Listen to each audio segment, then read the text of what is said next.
Bismillahirrahmanirrahim. Assalamualaikum warahmatullahi wabarakatuh. Apa kabar anak-anakku semuanya? Semoga kita dalam keadaan sehat walafiat, sehat jasmani maupun rohani. Mudah-mudahan kita tetap dalam lindungan Allah Subhanahu wa Ta'ala. Baiklah anak-anakku semua, sebelum kita memulai materi kali ini, alangkah baiknya kita berdoa dulu. Semoga apa yang kita pelajari hari ini bisa kita pahami, mudah kita terima, dan bisa kita terapkan dalam kehidupan kita sehari-hari. Baiklah, kita berdoa dulu. A'udzubillahi minasyaitonirrajim. Bismillahirrahmanirrahim. Raditu billahi rabbah wa bil islami dinna wa bi Muhammadin nabiyya wa rasulullah. Rabbi zidni ilma warzuqni fahma. Amin ya rabbal alamin. Mudah-mudahan virus corona bisa cepat berlalu dengan kedatangan, dengan menyambutnya bulan suci Ramadan. Amin, amin ya Allah, amin ya Rahman, amin ya Rahim. Baiklah anak-anakku semua, pembelajaran kita kali ini masih menggunakan media online. Mudah-mudahan dengan datangnya bulan suci Ramadan, kita bisa belajar seperti biasa, belajar di dalam kelas, belajar bertatap muka lagi seperti tahun-tahun kemarin, kemudian bisa melaksanakan puasa seperti tahun-tahun yang lalu. Baiklah anak-anakku sekalian, materi kali ini Ibu akan menyampaikan tentang iman kepada malaikat-malaikat Allah. Tujuan mempelajari bab iman kepada malaikat, yang pertama, siswa dapat menjelaskan pengertian iman kepada malaikat Allah. Tujuan kedua, dapat menyebutkan nama-nama malaikat beserta tugas-tugasnya. Kemudian siswa dapat menjelaskan sifat-sifat malaikat Allah. Siswa dapat membaca dalil nakli tentang sifat-sifat malaikat Allah. Tujuan terakhir, dapat menjelaskan perbedaan malaikat dengan makhluk-makhluk gaib lainnya.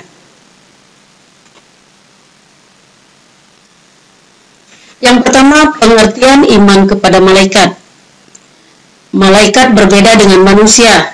Manusia diciptakan Allah dari tanah, sedangkan malaikat diciptakan Allah dari nur ataupun cahaya. Iman kepada malaikat merupakan rukun iman yang kedua. Iman artinya percaya ataupun yakin. Beriman kepada malaikat Allah artinya yakin atau percaya bahwa malaikat itu benar-benar ada, yang diciptakan oleh Allah dan tidak memiliki syahwat ataupun hawa nafsu seperti kita manusia. Walaupun kita sebagai manusia tidak bisa melihat mereka kecuali untuk siapa yang Allah kehendaki, untuk melihat malaikat seperti Nabi Muhammad dan Nabi Ibrahim alaihissalam. Perbedaan malaikat dengan manusia dapat dilihat dari berbagai segi. Yang pertama, dilihat dari perbedaan dalam asal kejadian. Dalam Al-Quran surat Al-Hijr ayat 26 diterangkan dengan jelas asal terjadinya manusia dari tanah liat. Mengenai malaikat, Al-Quran tidak menjelaskan asal terjadinya, tetapi Nabi menerangkan bahwa malaikat itu dijadikan dari cahaya, sebagaimana sabda Rasul, yang artinya malaikat itu diciptakan dari cahaya, sedangkan jin dari nyala api, dan Adam diciptakan dari apa yang telah diterangkan pada semua ataupun dari tanah. Hadis ini diriwayatkan oleh Muslim dari Aisyah. Yang kedua, perbedaan dalam sifat-sifatnya. Ada beberapa hal yang membedakan sifat-sifat manusia dan malaikat. Antara lain, manusia mempunyai akal, nafsu, dan perasaan, sedangkan malaikat tidak. Kedua, manusia merupakan makhluk kasar atau nyata, bisa dilihat, yang perlu makan dan minum, berlainan jenis, serta melakukan perkawinan. Sedangkan malaikat merupakan makhluk halus ataupun makhluk gaib yang tidak dapat dilihat dengan kasat mata biasa. Malaikat itu bukan laki-laki dan juga bukan perempuan. Malaikat tidak makan, tidak minum seperti manusia. Beda yang lain, malaikat ada yang taat dan ada yang manusia ada yang taat dan ada yang durhaka kepada Allah Subhanahu wa taala, sedangkan malaikat tidak berbuat maksiat atau durhaka dan selalu taat melaksanakan segala perintah Allah. Perbedaan berikutnya, manusia tidak dapat berupa wujud, sedangkan malaikat dapat berubah wujud yang menjelma sebagai manusia atas kudrat dan iradat Allah. Misalnya, malaikat Jibril pernah menampakkan diri kepada Nabi Muhammad SAW sebagai dia ataupun seorang pemuda yang tampan. Malaikat ataupun nama-nama malaikat dan juga tugasnya. Sebenarnya banyak sekali ya malaikat-malaikat Allah, tetapi yang wajib kita ketahui hanya 10 beserta juga dengan tugasnya. Yang pertama ada malaikat Jibril, yang mana malaikat Jibril ini menyampaikan wahyu dari Allah kepada Nabi Muhammad, kemudian Nabi Muhammad kepada umatnya. Kedua, malaikat Mikail yang tugasnya menurunkan rezeki, baik itu hujan ataupun panas, itu adalah sebuah rezeki jika kita mau bersyukur. Ketiga, malaikat Israfil. Malaikat Israfil tugasnya meniup sangkakala ataupun trompet raksasa. Ya, maka dari itu pada tahun baru pergantian tahun Hijriah, ya janganlah kita sebagai umat agama Islam ikut meniupkan trompet pada pergantian tahun, karena itu bukanlah ajaran daripada agama Islam. Ya, coba kalian bayangkan bagaimana seandainya malaikat Israfil juga ikut-ikutan meniup trompet pada pergantian tahun. Apa yang terjadi? Bukan tahun baru, ya, tetapi bukan juga dunia baru, ya. Tetapi kita akan merasakan dahsyatnya api neraka, dahsyatnya hari kiamat, ya, dahsyatnya hancurnya bumi kita ini. Kemudian yang keempat ada malaikat Israel yang tugasnya mengambil nyawa, ya. Jadi kita tidak tahu kapan, di mana, pada usia berapa, ya, nyawa seseorang akan diambil oleh malaikat Israel. Selanjutnya ada malaikat Mungkar Nangkir, ya. Malaikat Mungkar Nangkir ini tugasnya soal bertanya di dalam kubur. Apa saja yang ditanya dalam kubur, ya. Bertanya man rabbuka, man nabiyuka, ma kiblatuka, ma dinuka. Nah, itu tugas Mungkar Nangkir. Kemudian selanjutnya ada malaikat Raqib, tugasnya mencatat amal baik, ya, amal kebaikan baik. Kalau Atid mencatat amal kejahatan ataupun amal buruk semasa di dunia. Itu tugas Raqib dan Atid, ya. Sebelah kanan tugasnya Raqib mencatat amal kebaikan kita selama di dunia, apa saja hal-hal yang baik kita lakukan. Kemudian malaikat Atid yang sebelah kiri mencatat amal kejahatan atau keburukan kita semasa hidup di dunia. Kemudian malaikat berikutnya ada malaikat Ridwan. Nah, ini nih yang paling enak, malaikat menjaga pintu surga. Ya, siapa yang mau ketemu malaikat Ridwan, maka perbanyaklah amal kebaikan semasa hidup. Kemudian yang terakhir ada malaikat Malik. Tugas malaikat Malik ini menjaga pintu neraka. Kalau malaikat Ridwan itu pintu surga, kalau malaikat Malik itu menjaga pintu neraka. Lanjut, tanda-tanda beriman kepada malaikat.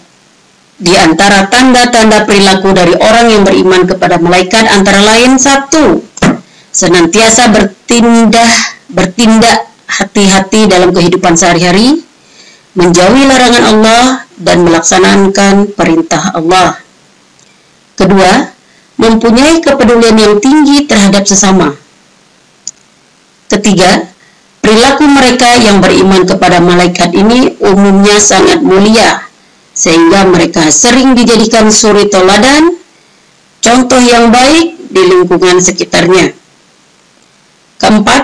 Senantiasa memperbaiki dirinya dari waktu ke waktu, bertaubat memohon ampunan kepada Allah, sebab meyakini, mempercayai kapan saja Israfil bisa meniup terompet, sehingga kesempatan bertaubat pun sudah tidak ada lagi.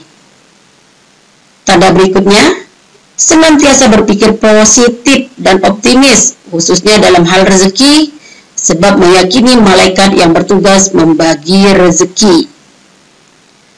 Kemudian, selalu mempersiapkan kematian dengan banyak berbuat baik, beribadah, sebab meyakini kapan saja Mikail bisa mendatanginya dan mencabut nyawa kita.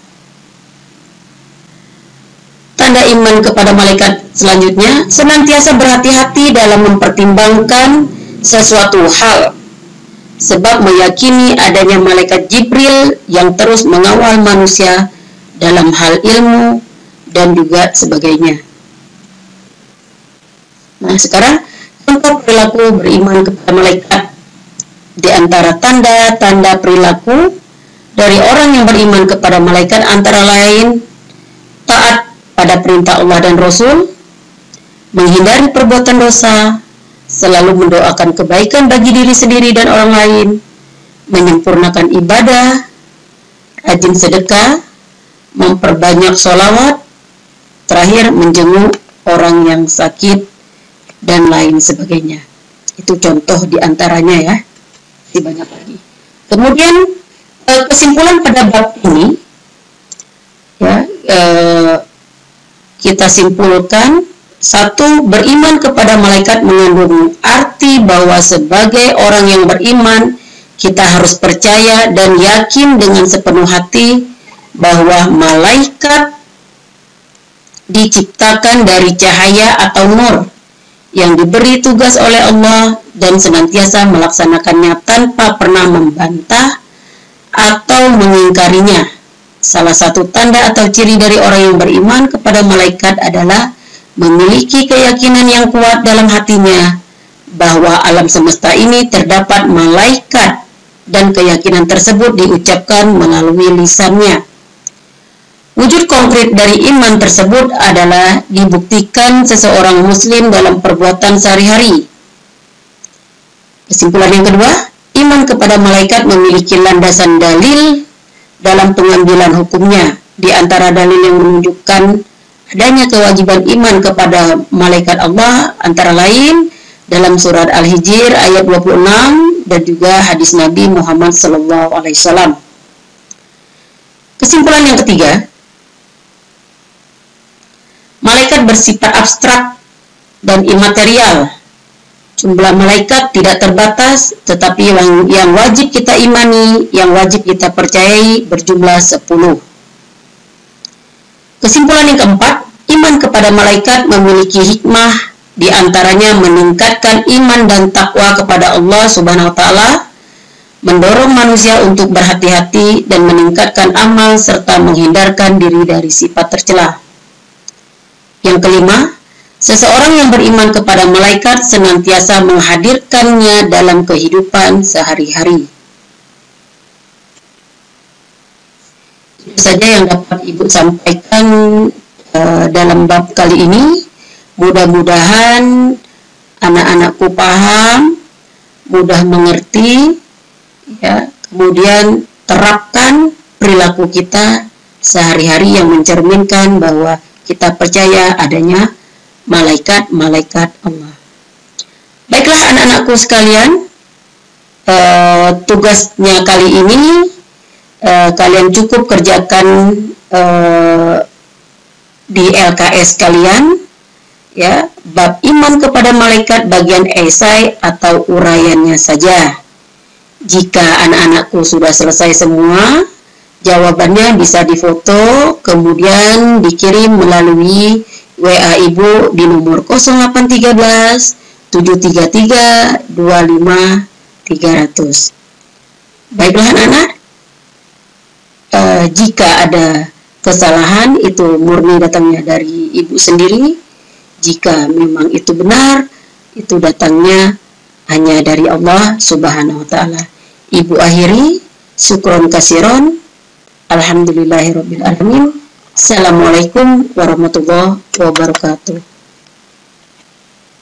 Sekian dan terima kasih.